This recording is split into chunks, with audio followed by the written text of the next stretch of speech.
Te adoramos, Jesús.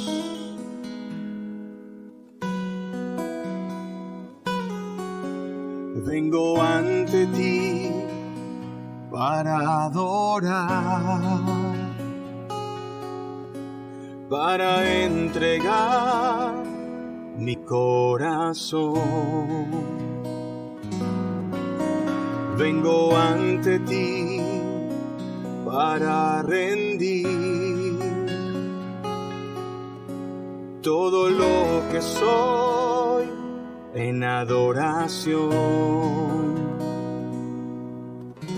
pues fue el precio que pagaste, la forma en que te humillaste, que hoy me hacen entregarme.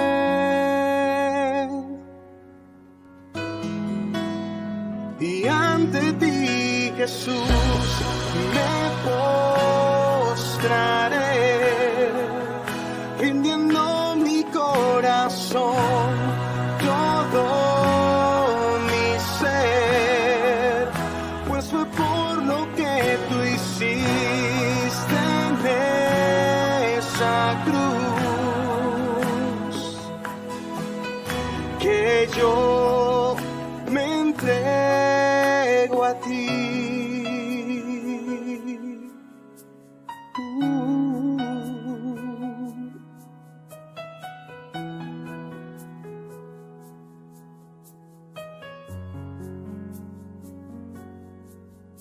Vengo ante ti para adorar,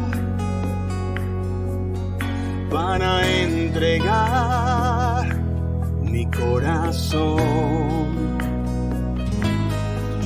Vengo ante ti para rendir todo lo que soy en adoración,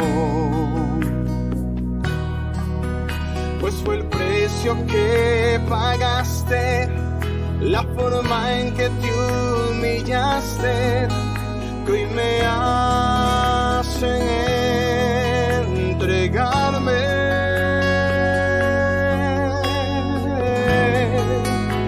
Y ante ti, Jesús, me postraré, rindiendo mi corazón, todo mi ser, pues fue por lo que tú hiciste en esa cruz, que yo me entrego a ti. Vamos, sígale. Y ante ti, Jesús, me postraré, rindiendo mi corazón, todo mi ser, pues fue por lo que tú hiciste en esa cruz, oh, que yo me entrego a ti. Y ante ti, Jesús, me postraré, rindiendo mi corazón, todo mi ser, pues fue por lo que tú hiciste en esa cruz, que yo me entrego a ti, que yo me entrego a ti, que yo me entrego a ti.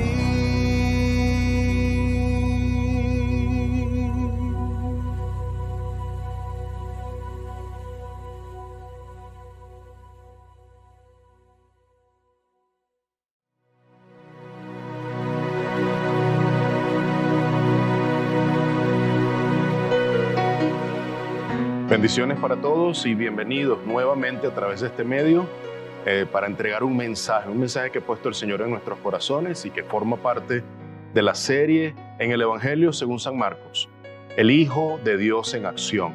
Estamos arribando a nuestro mensaje número 30, el título del mensaje: Jesús se lamenta de la incredulidad del ser humano. Y es un tema recurrente porque Jesús ha estado observando, particularmente en los suyos, en sus discípulos, una falta en el inventario de sus vidas, una falta de fe. Y eso tiene que atacarlo, y cada uno de estos eventos forma parte de la preparación, del entrenamiento de los discípulos. Hoy estamos en un evento que es posterior, inmediatamente después que amanece y están en el monte de la transfiguración. Ellos descienden del monte y van hacia donde están los discípulos, el resto de los discípulos. Recordemos que estaban 3, Pedro, Jacobo y Juan, junto con Jesús en el monte, y cuando ellos bajan se encuentran a toda una multitud. Estaremos particularmente en ese evento, pero quiero tener una palabra de oración antes. Señor Jesús, te pido que de manera audible podamos percibir tu mensaje, nuestros sentidos abiertos, y que tu mensaje haga eco en nuestros corazones. Que por el poder y la potencia de tu mensaje seamos reavivados. Logra en nosotros un reavivamiento en nuestro ser, en nuestro espíritu, en nuestra vida completa, producto de tu palabra. Palabra que transforma, que cambia, que muda, que exhorta, que hace reflexionar. Tu palabra que está viva y es eficaz y es más cortante que espada de doble filo. Padre, que la exposición de tu palabra por sola ella sola pueda traer resultados a nuestra vida, que no vuelva vacía. Lo necesitamos de tu palabra, necesitamos de la oración, necesitamos depender de ti cada día. Háblanos a través de esta enseñanza para tu gloria y honra. En el nombre de Jesús, amén y amén. 3 lecturas, 3 evangelios. No aparece este evento en Juan, pero de los 3 lecturas, Mateo, Marco y Lucas, la que tiene más extensión, la más extensa, está en Marcos. Pero nos encontramos con un evangelio de Mateo mucho más extenso, 28 capítulos. Me encuentro con un evangelio de Lucas también bien extenso, 22 capítulos. Y un escaso evangelio de Marcos con 16 capítulos, pero la cantidad de versículos en Marcos supera con creces la suma de Mateo y Lucas. Eso habla de la importancia que Marcos le da a este evento. Al evento en el que Jesús llega a ellos, a los 9 restantes, hay una discusión y hay un padre que sale con una gran urgencia, y es que su hijo está teniendo un ataque demoníaco desde hace mucho tiempo. El papá está desesperado. Quiero que nos podamos poner en la piel del padre, en la dificultad que están viviendo, en lo necesitados que está la multitud de Jesús. También vamos a ver que en la multitud no hay motivos reales, sinceros, honestos al buscar a Jesús. Y eso lo hemos dicho, y eso ha sido recurrente, el hecho de que hayamos acotado de que en la multitud, y sigue siendo igual hoy, en la multitud no estamos encontrando motivos correctos, apropiados, pertinentes, sinceros, transparentes, motivos correctos al buscar a Jesús. Algunos motivos oscuros tiene el corazón cuando anhela algo, pero este hombre está aquí con una necesidad sincera, está buscando a Jesús no lo encuentra. Encuentran a los discípulos y se desarrolla un evento maravilloso. Estaré exponiendo la palabra a medida que vayamos viendo los versículos, pero lo queremos ver como una obra de teatro. A medida que se van desarrollando cada escena, cada acto, sube y baja el telón y se van a abrir cada uno de los escenarios y podamos ver cómo eso va tomando forma para llegar a una aplicación al final, en donde va a haber reflexión para cada uno de nosotros. Vamos a la lectura. Marcos capítulo 9. Estamos en el intermedio del Evangelio según San Marcos, que comienza en el capítulo 8, los primeros versículos, y hasta el capítulo 10 completamente. Aún estamos en el intermedio. La primera parte hasta el capítulo 8, los primeros 8 capítulos de este libro, trata acerca de la pregunta ¿quién es Jesús? Y a través de todos los eventos y toda la narrativa en el Evangelio se ha ido contestando esa pregunta vital para cada uno de nosotros. El momento cumbre de esa primera parte llega con la pregunta del maestro hacia los discípulos, una pregunta indagatoria, una pregunta que explora el corazón de ellos. ¿Quiénes dicen la gente acerca de quién soy yo? Esa es la pregunta que define la primera parte. Y la segunda parte, luego del capítulo 10 y hacia el final 16, resuelve el enigma de qué fue lo que vino a hacer Cristo y cómo vino a hacer eso. Siendo el Hijo de Dios, el Rey y Señor, el Rey, el Mesías Redentor, el Mesías esperado, ¿cómo es que se iba a vestir de gloria para alcanzar su propósito, que era ir a la cruz, morir y resucitar al tercer día? Ya se lo ha ido anunciando a los discípulos. Ellos están escuchando, pero no quieren recibir ese mensaje. Esa no es la realidad de ellos. Su expectativa es otra.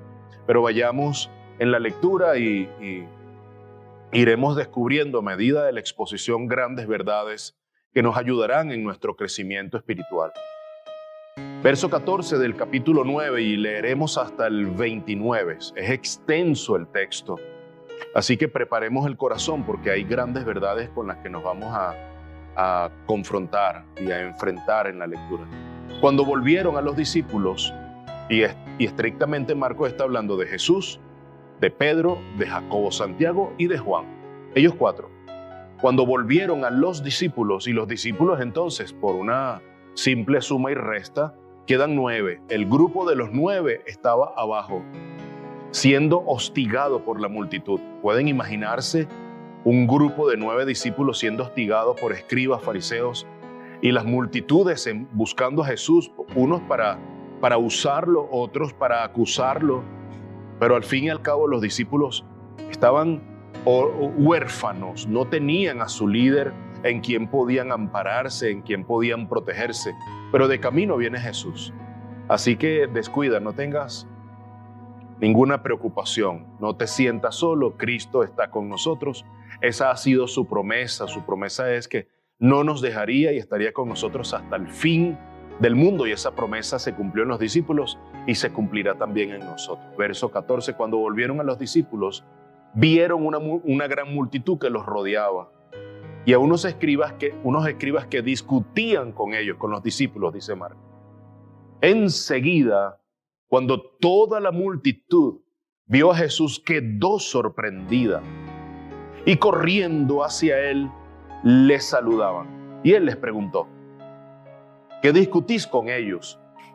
Y uno de la multitud le respondió: Maestro, te traje a mi hijo, que tiene un espíritu mudo, y siempre que se apodera de él lo derriba y echa espumarajos, cruje los dientes y se va consumiendo. Y dije a tus discípulos que lo expulsaran, pero no pudieron. Verso 19, respondiéndoles Jesús dijo: oh generación incrédula, ¿hasta cuándo estaré con vosotros? ¿Hasta cuándo os tendré que soportar? Traédmelo. Es enfático, es contundente lo que estamos viendo. O sea, en la sola lectura nos podemos dar cierta idea de la emoción que está viviendo Jesús, de la ira que está experimentando en este momento, de la indignación que está teniendo. Traédmelo. Verso 20, y se lo trajeron. Y cuando el espíritu vio a Jesús, al instante sacudió con violencia al muchacho, y este, cayendo en tierra, se revolcaba echando espumarajos. Jesús preguntó al padre: ¿cuánto tiempo hace que le sucede esto? Esto tiene toda una relación, un porqué, un motivo de la pregunta de Jesús. Y él respondió: desde su niñez, es decir, toda la vida él ha estado así. Y muchas veces lo ha echado en el fuego y también en el agua para destruirlo.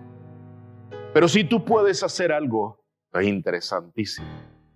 Ten misericordia de nosotros y ayúdanos.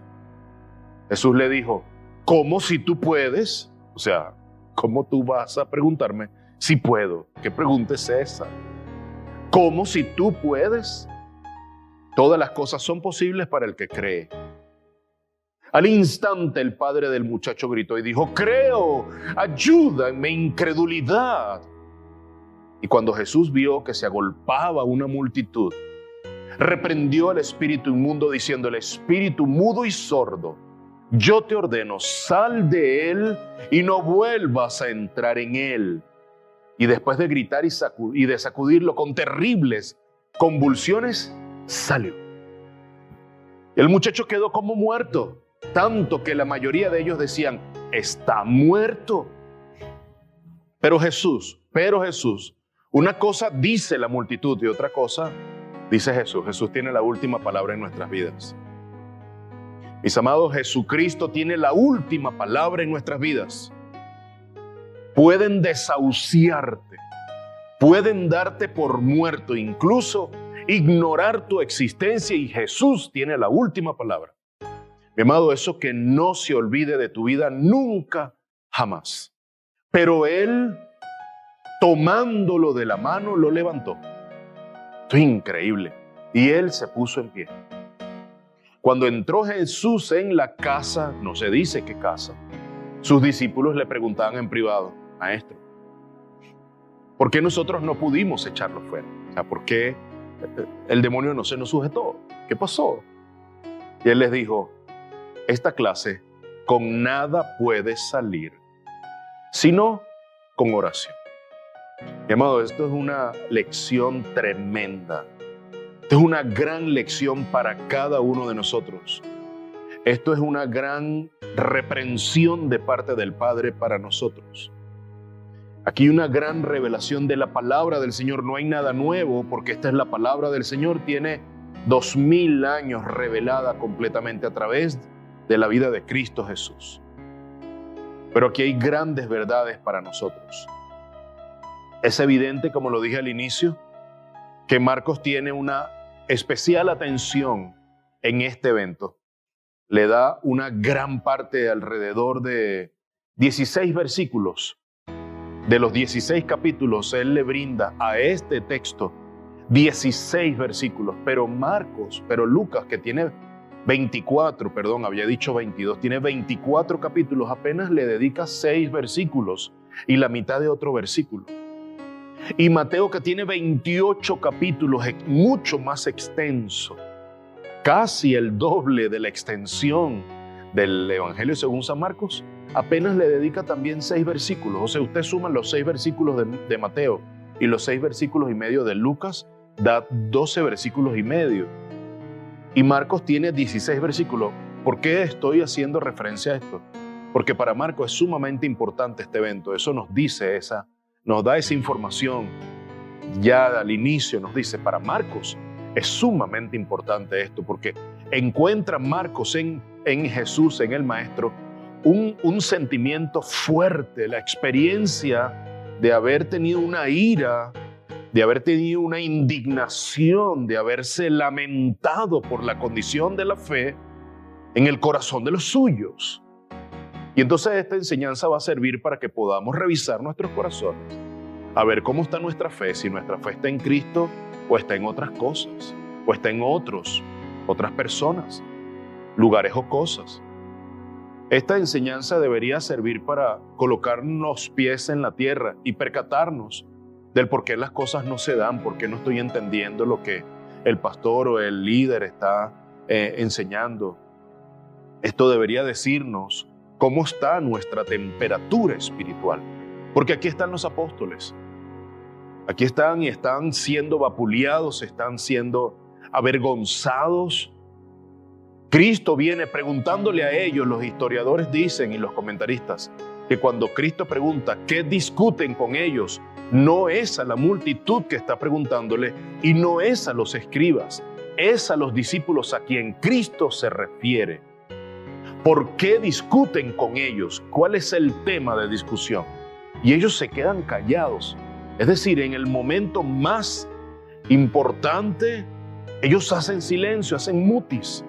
Y solo un hombre con una gran necesidad, y así somos, aquellos que tenemos necesidades, siempre somos los que estamos diciendo, manifestando, expresando, vociferando cosas, aquellos que tienen necesidades. Sale un hombre con una necesidad tan real, tan fuerte, tanta carga con su hijo, experimentando un quebranto espiritual de hace muchos años. Pero tengamos calma, Cristo está presente, mis amados. Y el Señor Jesús tiene absolutamente todo bajo control. El paralelo de Lucas, porque la lectura, verso 14, dice, cuando volvieron a los discípulos, es decir, terminó la transfiguración, Pedro termina de decir aquella cosa que no se entendió por qué lo dijo, pero luego sí lo reveló, lo dije porque no sabía nada que decir, no tenía más nada que decir, y le pregunté al Señor y al Maestro si le podía hacer 3 enramadas, uno para Elías, uno para Moisés y uno para él. Después que ellos vienen hacia la multitud, Marcos no nos menciona nada, pero Lucas sí nos dice, nos ubica en el tiempo. Lucas 9:37 nos dice, y aconteció que al día siguiente, es decir, entonces muy probablemente la transfiguración sucedió en la noche, hacia la madrugada. Y ellos tuvieron que quedarse durmiendo. Y entonces encuentro lógica a la propuesta de Pedro cuando le dice que si les hago unas enramadas, te hago unas tiendas, unos tabernáculos aquí para que puedan dormir. ¿Será que es prudente hacerlo? Y entonces, porque cuando leo Lucas 9:37, dice, y aconteció que al día siguiente, cuando bajaron del monte, una gran multitud le salió al encuentro. Entonces Cristo pasa toda una noche en el monte, amanece y vienen descendiendo del monte a encontrarse con el resto del grupo, con el resto de los discípulos. Y oh sorpresa, entonces la narrativa encuentra un lugar común donde dicen, y se encontraron a la multitud que rodeaba al resto de los discípulos. Y estaban los escribas también. Entonces vamos a ir desarrollándolo a medida que vamos leyendo los versículos, y hay una primera entrega, un primer acto, un primer escenario. Le he puesto por título, una multitud que está interesada pero que no tiene entendimiento de las cosas del reino. Una multitud que está muy interesada, porque las multitudes siempre tienen interés. Siempre que salgas a algún sitio, vas paseando, estás haciendo una diligencia, siempre vas a ver una cantidad de personas que se aglomeran, se aglutinan en un sitio, y siempre viene a nuestra mente qué estarán regalando, o qué oferta, qué cosas estarán rematando, qué cosas estarán vendiendo en rebaja. Siempre pasa eso por nuestra mente, porque las multitudes se interesan por las cosas.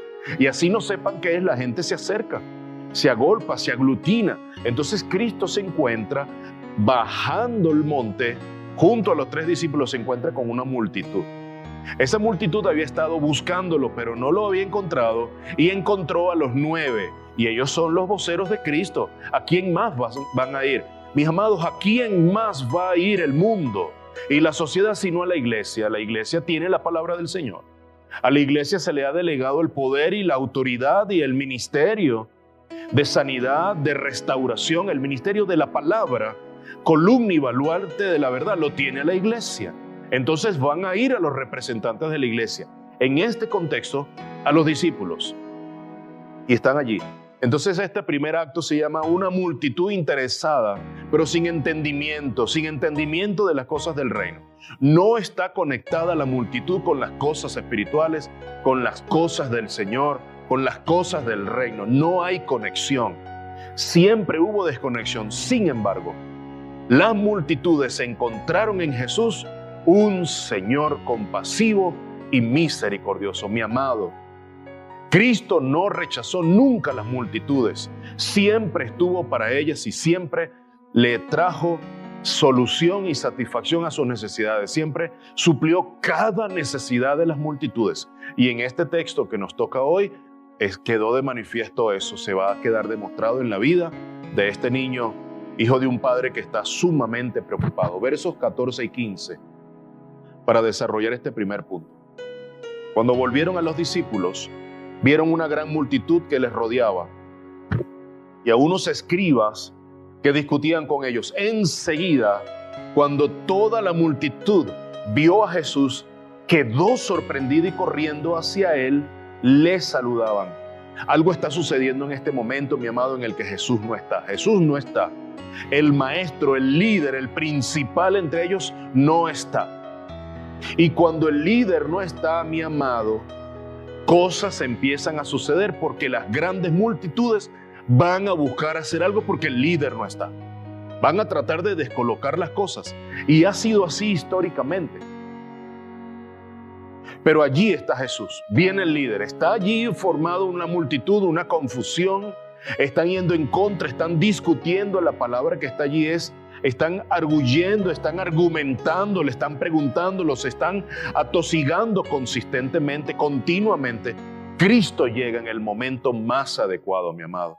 Tú podrás tener desde el mundo, desde la cosmovisión del mundo, la idiosincrasia del mundo, desde distintos flancos, una gran presión, pero Cristo está contigo, mi amado. Así que ten paz y ten seguridad porque Cristo está del lado de los suyos, de los hijos de Dios. La palabra que está allí es una actitud constante que están teniendo los fariseos cuando dicen que ellos discutían. Esa palabra discutir es argumentar cosas para ir en contra de. Es buscar que el otro sea minimizado a través del argumento que yo le estoy presentando. Y le están haciendo preguntas que atosigaban a los discípulos. Yo no puedo imaginarme cómo se sentían los discípulos en ese lugar, en ese momento, quizás desamparados, no sabían qué responder. Habían fallado a la asignación que Cristo les había hecho. Recordemos que ellos habían sido facultados. El Señor les había delegado la autoridad para liberar a los demonios de las personas, para imponer las manos. Los demonios se les iban a sujetar, iban a colocar las manos sobre los enfermos e iban a sanar. Ellos han sido facultados espiritualmente para lograr el ministerio de Cristo. Ese no es el ministerio del ser humano, de ningún siervo de Dios. Sin embargo, Cristo se los delegó a los suyos y les dio autoridad, les delegó la autoridad. Eso lo vimos unos capítulos antes. Y ellos, ante su fracaso rotundo y contundente, no puedo imaginarme la decepción que podían estar sintiendo de ellos mismos. Y no pudieron responder a Cristo y probablemente no le pudieron responder a los escribas ni a la multitud. Pero allí está Jesús para tornar todo nuevamente a control. Y eso es lo que nos mantiene seguros. Y eso es lo que nos mantiene satisfechos en este tiempo, que a pesar de las dificultades que podamos estar viviendo en nuestras naciones alrededor, Dios sigue teniendo el control, mis amados. Y esa es una realidad muy grande. Siempre fue una actitud constante de los fariseos, de los escribas, ir en contra del ministerio de Jesús. Siempre yendo en contra de lo que el maestro enseñaba, del diseño del reino de los cielos. Siempre. Y ellos quizás no contaban, ni los escribas, ni la multitud. Yo creo que los apóstoles, los discípulos esperaban al maestro que él llegara en cualquier momento. Por lo tanto, no creo que ellos se hayan sorprendido. Era su expectativa, era su anhelo. Pero la multitud y los escribas se sorprendieron de tal manera que la palabra que está colocada allí como sorpresa, versos 14 y 15, donde nos dice, verso 15, enseguida cuando la multitud toda vio a Jesús, quedó sorprendida. La palabra que está puesta allí como sorpresa es que quedaron atónitos, se quedaron admirados. Incluso da a entender la palabra en el griego que se asustaron por la presencia de Jesús, se angustiaron incluso. Y esta palabra la utiliza solamente Marcos en su evangelio. No aparece esta palabra en el griego en los otros dos evangelios sinópticos que relatan el paralelo de lo que estamos leyendo aquí, de la sanidad de este muchacho endemoniado. Estas tres palabras aparecen aquí en las otras dos oportunidades, nada más y nada menos. Una de ellas, Marcos 14, acerca de la angustia del Señor Jesús en el huerto del Getsemaní.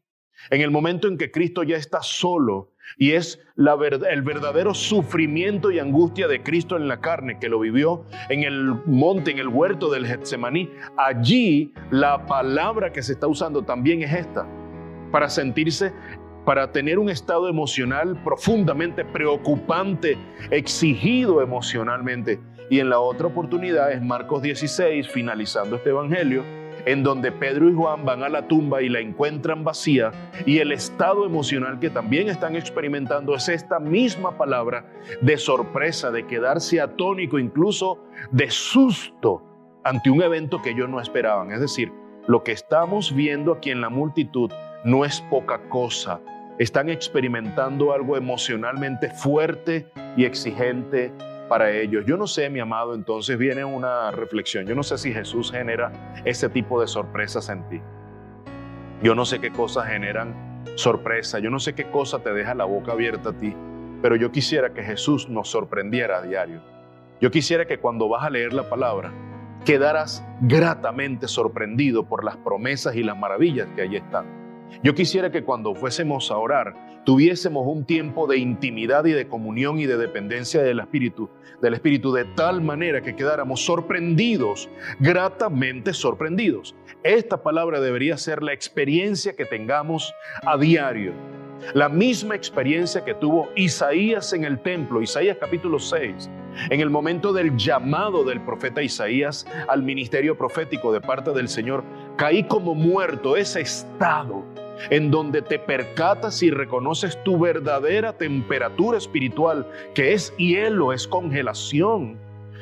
Ojalá que podamos nosotros sentirnos sorprendidos en todo momento al ir a la palabra y encontrarnos con Cristo Jesús y su olor. Pero yo no sé si es así. Recuerdo, y esto es historia, yo no había nacido cuando eso, los Beatles, es una banda de Liverpool en Inglaterra, viajó hacia los Estados Unidos para conquistar el mercado americano. Fue de tal impacto, estamos hablando de los años 60, en el contexto del asesinato del presidente John Fisher al Kennedy, JFK, en los años 60. En ese tiempo llega la banda mítica, los Beatles, hacia Estados Unidos. La cronología, la historia dice, los artículos de historia que he podido consultar, dice que muchas personas hasta se desmayaron al ver llegar a su banda preferida, que estaban haciendo estos 4 hombres que fueron impresionantes. Todavía su música sigue impactando alrededor de ellos. Ha crecido todo un mundo, un mercado, pero en todo caso la presencia de esta banda mítica inglesa en Estados Unidos generó una conmoción. Y muchas personas se desmayaron literalmente al ver llegar a su banda preferida, a su nación. Mi amado, ¿por qué no experimentar lo mismo delante de Jesús? ¿Por qué nosotros no quedamos sorprendidos cuando estamos escuchando la palabra en nuestra iglesia? ¿Por qué nosotros no estamos quedando atónitos ante la revelación de la palabra que día tras día estamos teniendo desde los distintos medios de difusión, medios de comunicación masiva, a través del WhatsApp, redes sociales? Mis amados, sorprendámonos por el mensaje del Evangelio, que nuestra boca se quede abierta, atónitos quedemos, sorprendidos ante el mensaje del Evangelio que cambia, que transforma, que da vida y da vida en abundancia. Mi amado, es menester que cuando escuchemos el Evangelio de la gracia, nosotros quedamos gratamente sorprendidos, que eso nos deje embargados, que no querramos experimentar más nada sino estar dentro de la casa del Señor, como el salmista: una sola cosa quiero, estar en tu casa todos los días de mi vida. Ojalá ese sea lo que anhelemos todos los días nosotros. Eso nos lleva a nuestro segundo acto, nuestro segundo escenario. Después que ellos se sorprenden, ahora mire lo que viene. El segundo acto es un padre angustiado. Viene la presencia de este padre. Un padre angustiado y unos discípulos que son incompetentes, que les han encargado una misión pero fallaron. Un padre angustiado, pero también unos discípulos incompetentes. Esta es la segunda entrega, versículos 16 al 18. Y él les preguntó. Cuando Jesucristo llega a ellos y ellos se quedan sorprendidos, el primero que toma la palabra es Jesús y le pregunta a los discípulos. Esta pregunta no es para los escribas, esta pregunta no es para la multitud, esta pregunta es directamente a los suyos. Cristo va a llegar a exigir a los suyos. Cristo va a entablar una conversación directamente con los suyos. Él tiene cosas que ver con los suyos, no con nadie más. Entonces Cristo viene, los comentaristas, y yo estoy de acuerdo con esa idea, de que Jesucristo viene preguntándoles a ellos directamente, a los discípulos: ¿Qué discutís con ellos? ¿Con ellos quién? Con la multitud y con los escribas. ¿Qué discuten con ellos? ¿Cuál es el tema de discusión? Y uno de la multitud, ninguno de los discípulos respondió, mis amados, ni los escribas tampoco, hicieron mutis. Pero uno de la multitud le respondió: Maestro, te traje a mi hijo que tiene un espíritu mudo, y siempre que se apodera de él lo derriba y echa espumarajos. Cruje los dientes y se va consumiendo. Y dije a tus discípulos que lo expulsaran, pero no pudieron. Amado, aquí hay varias cosas que quiero enseñar, varias cosas que quiero puntualizar. Jesús le pregunta directamente a los discípulos, no le pregunta a nadie más. Jesús va a pedir rendición de cuenta a los suyos, mi amado. El Señor no le va a pedir rendición de cuenta a tu vecino que se está acostando con el esposo de su otra vecina. El Señor va a pedir rendición de cuenta a los suyos, a ti en tu casa, que no estás gobernando bien tu casa, a ti, mi amado hermano, a ti que nos estás viendo, nos estás escuchando. No sé a través de qué medio estén recibiendo este mensaje hoy, pero el Señor va a venir a pedir cuenta a los suyos. ¿Qué discutí con ellos? Ese es el primer punto. El Señor vino a preguntarle eso a los discípulos. Sin embargo, ellos no respondieron absolutamente nada. Y te vas a quedar con la boca callada. Sí, porque así es el ser humano. Ojalá tengas palabra para responderle a Jesús. Ojalá tengas argumentos convincentes el día que Jesús venga a preguntar: ¿qué hiciste con tu familia? ¿Dónde están tus hijos? ¿Qué hiciste con tu esposa, Jonathan? ¿Qué has hecho con tu familia? ¿Dónde está tu trabajo? ¿Dónde están todos los bienes? ¿Dónde están todos los bienes que yo te di para que lo administraras mientras estabas en esta tierra presente? Tendré que tener respuesta, mis amados. Preparemos la respuesta a Cristo Jesús, porque viene a pedir cuenta, viene a hacer la rendición de cuentas a nuestras vidas. Ese es el primer punto. Que Jesucristo le preguntó a ellos y ellos no tuvieron nada que responder. Segundo punto. Les sale al paso un hombre que tiene un hijo con necesidad. Siempre las multitudes van a salir al paso a Jesús, porque hay necesidad, mi amado, en las multitudes. Hay necesidades en nuestros trabajos, hay necesidades, nuestros vecinos están teniendo necesidades, y no necesariamente necesidades materiales. Muchos tienen sus necesidades materiales bien cubiertas, bien satisfechas, y la necesidad más profunda está en el alma. Así que estemos disponibles para el momento en que el Señor use tu vida para beneficio de otros. Ese es un punto. Ese niño le había sido presentado a los discípulos y ellos no habían podido hacer nada.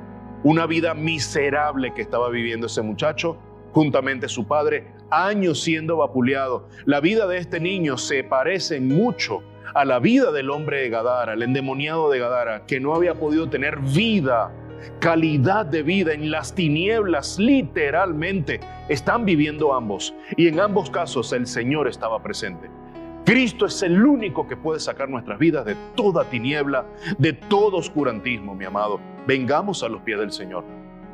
Y voy a demostrar a través de la palabra que no necesariamente el Señor tiene vida para los que no están en el reino de los cielos. Y que el Señor viene a recriminar a aquellos que no están creyendo en Él. No, no necesariamente. El Señor vino a recriminarles falta de fe y poca fe e incredulidad a los suyos. Entonces este mensaje también es para nosotros. Cuando dice que el niño se estaba consumiendo, y ese ahí está en el texto, verso 18, vuelvo a leer.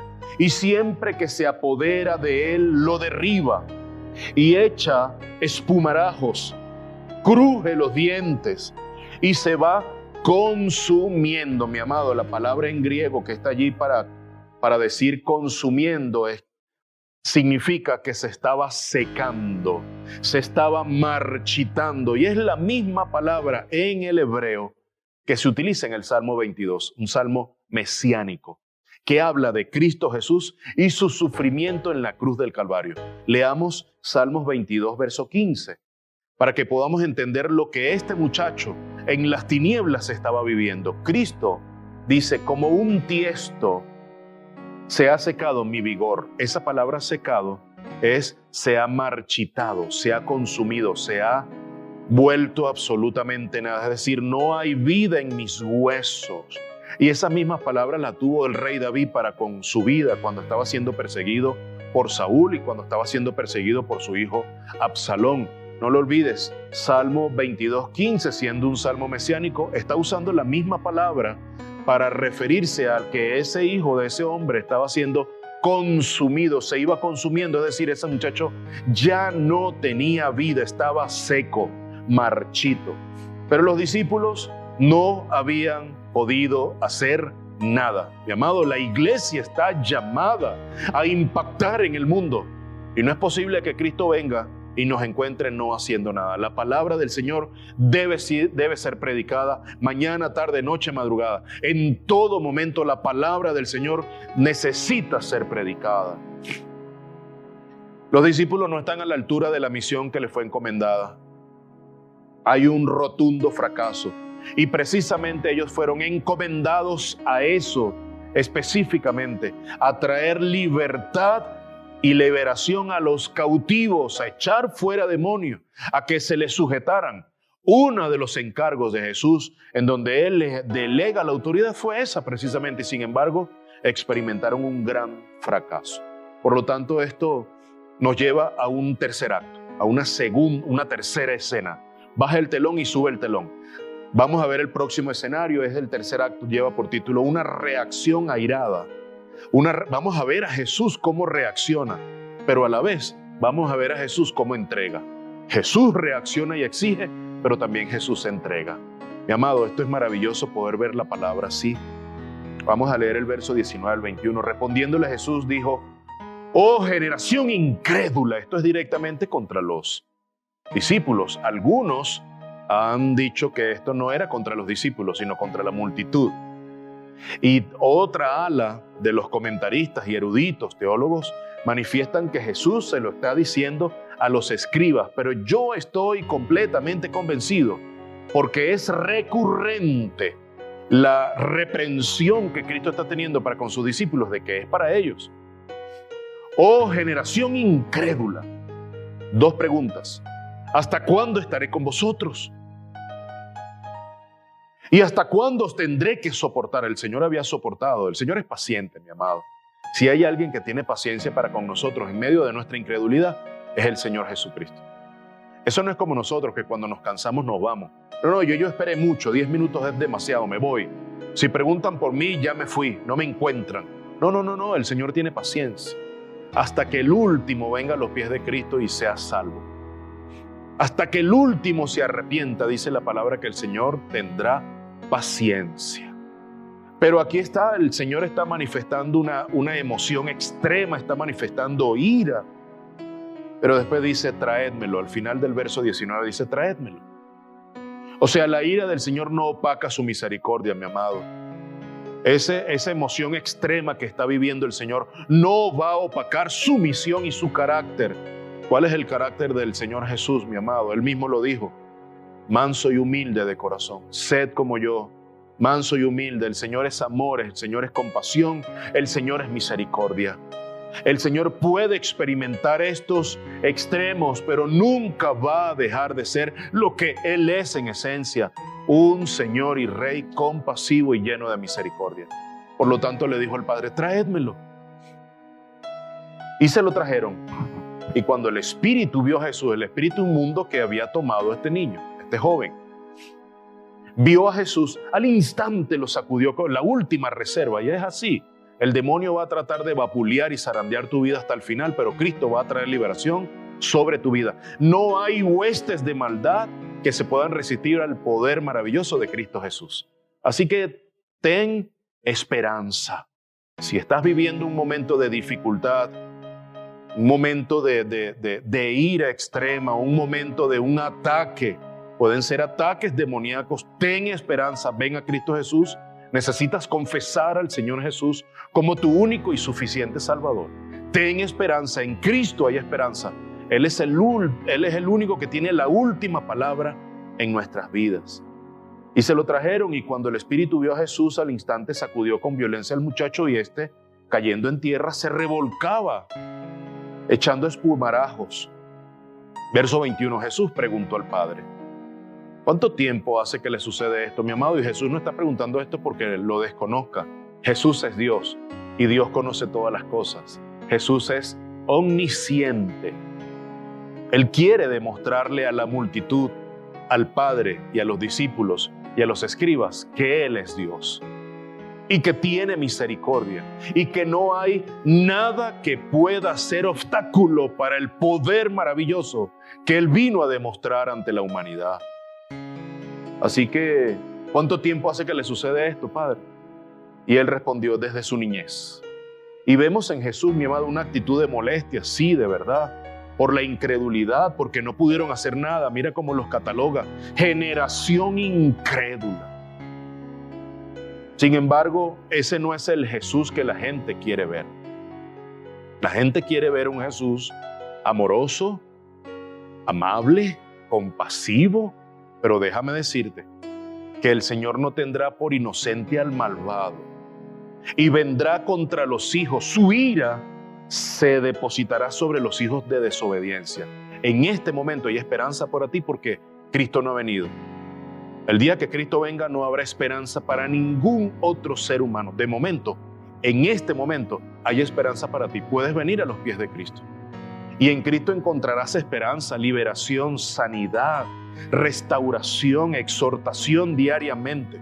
Mi amado, pero Cristo es eso. Cristo viene a exigir de nuestra vida. Cuando ya le pertenecemos, cuando pasamos a ser hijos de Dios por los méritos de Cristo, cuando somos hechos aceptos, adoptados en las manos del Señor, allí vienen exigencias a nuestra vida y el Señor está exigiendo de los suyos. Generación incrédula, mi amado, y la gente, la multitud no quiere escuchar a este Jesús, pero este es el Jesús de la Biblia.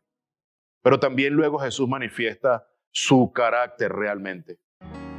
Su carácter es compasión y Él nunca Jesús va a reaccionar con indiferencia ante las necesidades de la multitud. Siempre las va a atender. Hebreo 11:6 es muy claro, es un texto, forma parte del Salón de la Fama de la Fe, capítulo 11 del libro de los Hebreos. Y sin fe es imposible agradar a Dios. Cristo no está agradado para nada por los discípulos, los ha encontrado sin fe y les ha recriminado esto, mis amados. Nuestra falta de fe es una bofetada en contra de Dios. Mis amados, nuestra falta de fe es un insulto contra Dios. Nuestra falta de fe pone en duda su soberanía. Nuestra falta de fe hace que desconfiemos del Señor. Nuestra falta de fe no pone sus ojos en las promesas del Señor. Por lo tanto, desconfiamos si Él las va a cumplir. Nuestra falta de fe pone en duda la veracidad de las cosas que Dios ha dicho. Así que tengamos mucho cuidado de no ser encontrados faltos en fe. Y la incredulidad, mi amado, no es inherente solo al que no cree. Es decir, no es exclusivo del que no cree en Dios. No, la incredulidad y la falta de fe también la puede encontrar el Señor en los corazones de sus hijos. Juan 20:27. Un texto clave para nosotros porque es una palabra que está dicha directamente en contra de un discípulo de Tomás. Juan 20:27, y luego dijo a Tomás: acércate, acerca tu dedo aquí y mira mis manos, extiende aquí tu mano y métela en mi costado y no seas incrédulo sino creyente. Mi amado, estas palabras no son un incrédulo, estas palabras están dichas directamente a uno de los que formaba parte de la corte del reino del Señor aquí en esta tierra, a uno de los discípulos amados, Tomás, llamado el Dídimo. Sí, que era fluctuante en su fe, dudaba, y eso no suele suceder a nosotros. Pero nosotros como hijos de Dios, mis amados, debemos mantenernos en pie de lucha en contra de nuestra propia incredulidad. Nosotros necesitamos gritar como gritó el papá de este muchacho: Señor, creo, ayúdame en mi incredulidad. Esa debería ser nuestra oración diaria, porque batallamos. Y debemos llevar de vuelta nuestra mente y corazón a confiar en la palabra del Señor, mi amado, e incredulidad en los hijos de Dios, porque no estamos teniendo vida devocional en la palabra. Hay incredulidad y falta de fe en los hijos de Dios porque no tenemos vida de oración. Esas dos cosas, y de eso vamos a hablar en los próximos minutos, están haciendo mellas en la vida devocional de los hijos de Dios. Y hay un distanciamiento observable en los hijos de Dios por falta de palabra y por falta de fe. Le está faltando la vitamina y el aliento, el hálito de vida a los hijos de Dios. Y es una reprensión muy fuerte la que Jesucristo está haciendo aquí para nosotros hoy. Generación incrédula, eso lo tomo para mí hoy y eso me hace reflexionar. Ahora este padre ve una luz al final del túnel, una luz de esperanza, porque Cristo viene a disipar toda tiniebla, todo oscurantismo. La luz de Jesús, Él es la luz del mundo, viene a disipar toda tiniebla. Y este padre aún ve a Jesús con luz, siendo la luz, sigue teniendo una lucha en su corazón, porque vamos a pasar a la siguiente escena. El siguiente acto es una fe real pero débil. Él cree en Jesús. Yo creo lo que dicen los comentaristas, de que este hombre está teniendo fe en Jesús, pero la manifiesta muy débil. Versos 22 al 24. Y muchas veces lo ha echado en el fuego, también en el agua, para destruirlo. Pero si tú puedes hacer algo, esta es lo que manifiesta este hombre, y eso es lo que está en el corazón. Pero si tú puedes hacer algo, ten misericordia de él, de nosotros, y ayúdanos. Jesús le dijo, ¿cómo si tú puedes? ¿Cómo es eso de que si yo puedo? Todas las cosas son posibles para el que cree. Al instante el padre del muchacho gritó y dijo, creo, ayúdame en mi incredulidad. Y recuerden que este hombre había traído a su hijo, a Jesús, pero no lo había encontrado.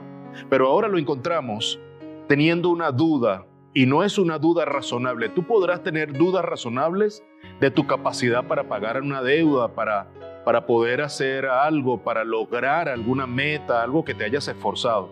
Pero nunca tengas duda de Jesús. Jesús puede hacer absolutamente todas las cosas. Y ahora vemos, si tú puedes hacer algo de verdad, ¿tú crees que yo puedo hacerlo? Y Jesús manifiesta, a mi entender, lo siguiente. El problema no es que tú creas o no de que yo puedo hacer algo. Allí no radica el problema. De hecho, yo puedo hacer cualquier cosa.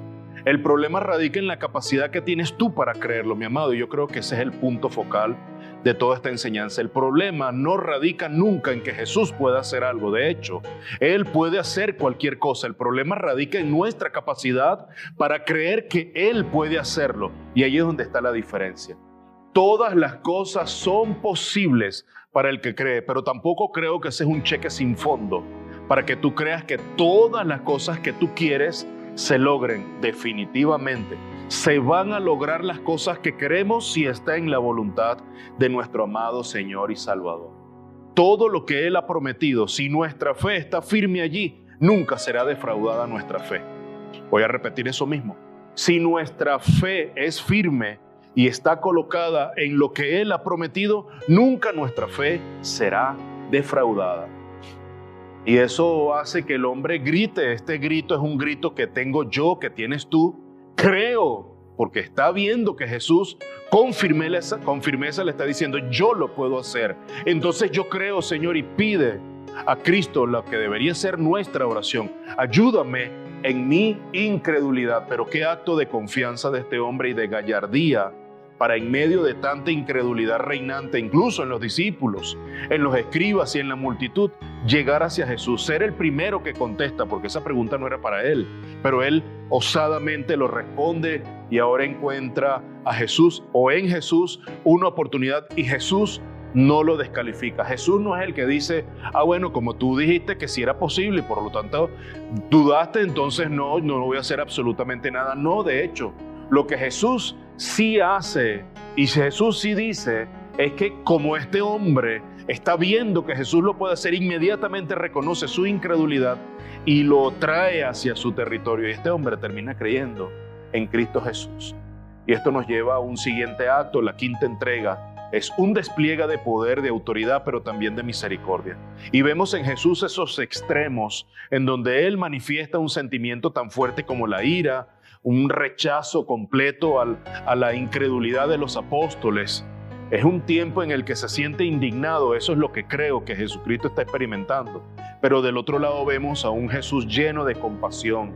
Versículos 25 al 27. Cuando Jesús vio que se agolpaba una multitud, reprendió al espíritu inmundo, diciendo: al espíritu mudo y sordo.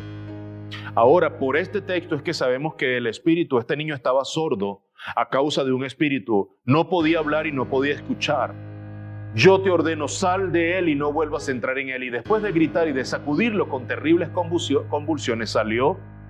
Y el muchacho quedó como muerto, tanto que la mayoría de ellos decían, está muerto. Pero Jesús, tomándolo de la mano, lo levantó y él se puso en pie. Mis amados, debo decirles categóricamente que no hay fuerza en el mundo. No hay fuerza en el mundo que pueda resistirse a la fuerza y a la potencia de la palabra que sale de la boca del Rey Jesús. Y la multitud y todo el mundo a tu alrededor puede decir una palabra, pero la última palabra en tu vida la tiene Cristo Jesús. Jesús levanta al muchacho y ahí vemos, y hay toda una discusión porque la palabra que está puesta allí, que levanta, significa que resucitó. Y muchos pensaban que estaba muerto. No sabemos realmente por los textos si el muchacho estaba muerto o no. En todo caso, sabemos que Jesús puede resucitar a cualquier persona. Lo ha hecho, lo puede seguir haciendo. El tema es que, ahí está, dice que lo levantó. Lucas, en el paralelo, capítulo 9, nos hace ver la intimidad y la cercanía del Rey Jesús para con nosotros. Dice que se acercó hasta donde tuvo el muchacho y lo tomó de la mano, nos dice Lucas, y pudo levantarlo.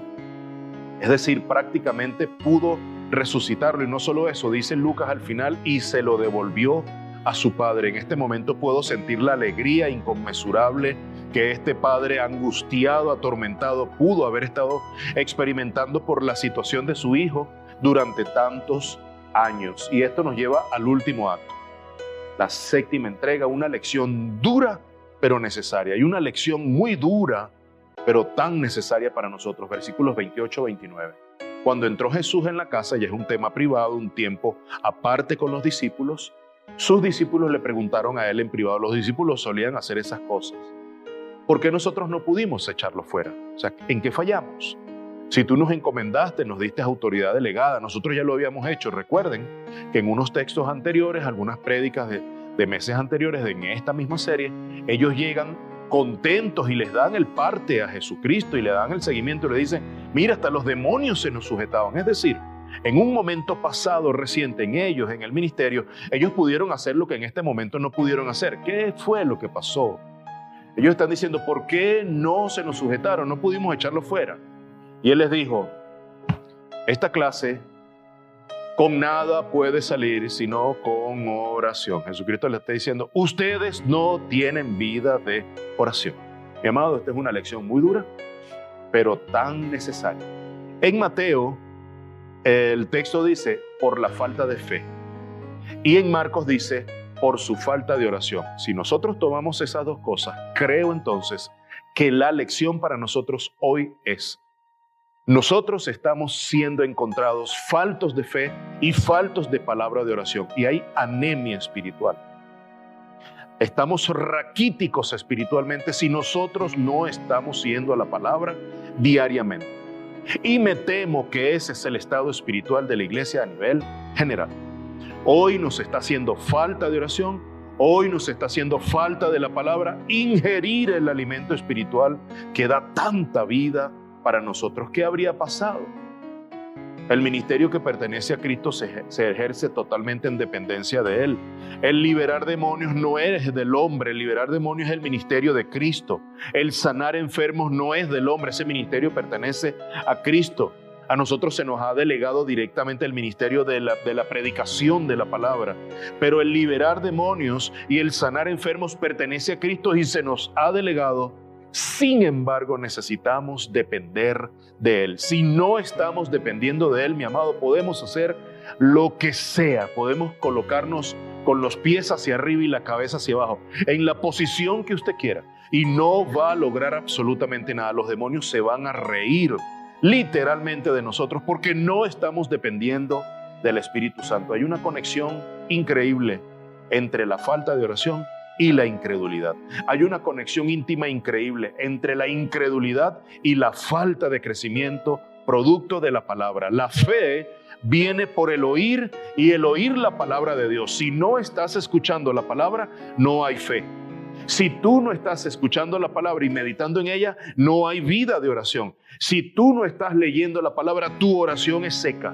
Tu oración son peticiones, no hay búsqueda, no hay llamar al Señor, no hay vida de oración en el Espíritu si no hay palabra y no hay oración.